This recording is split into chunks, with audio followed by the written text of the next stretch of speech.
Us. Tonight, Minnesota Attorney General Keith Ellison and the mayors of Minneapolis and St. Paul have filed a lawsuit against the Trump administration for its deployment of ICE throughout the state. They're alleging that the White House's actions have been racially targeted and unconstitutional. Quinn Gorham reports.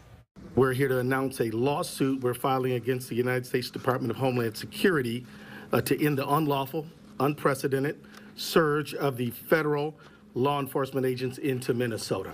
The state of Minnesota and both Twin Cities now suing the federal government for ongoing immigration operations in and around the Twin Cities metro area. We are not asking ICE not to do ICE things. We are asking this federal government to stop the unconstitutional conduct that is invading our streets each and every day.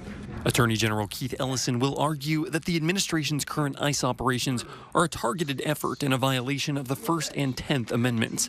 Ellison believes that Minnesota has been a political target for the administration, specifically when compared to the immigration rates in some red states.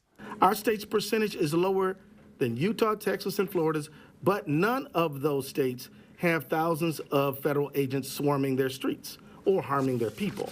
The suit being filed amid ongoing tension between the state and the federal government after a Minneapolis woman was shot by an ICE officer last week.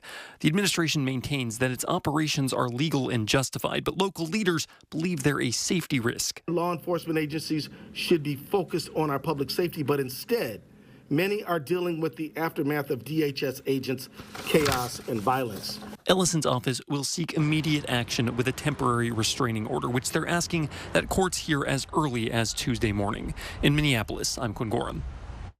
Minnesota House Republicans today reacting to the AG's lawsuit. In a joint statement from House Speaker Lisa Demuth and Floor Leader Harry Niska, the leaders say, quote, instead of working with the federal government to target and arrest criminal illegal immigrants, they are wasting state resources on a lawsuit that seeks to override the federal government's authority to enforce immigration law. Minnesotans deserve leaders that allow removal of violent criminals, not ones that demand they remain in our communities, end quote.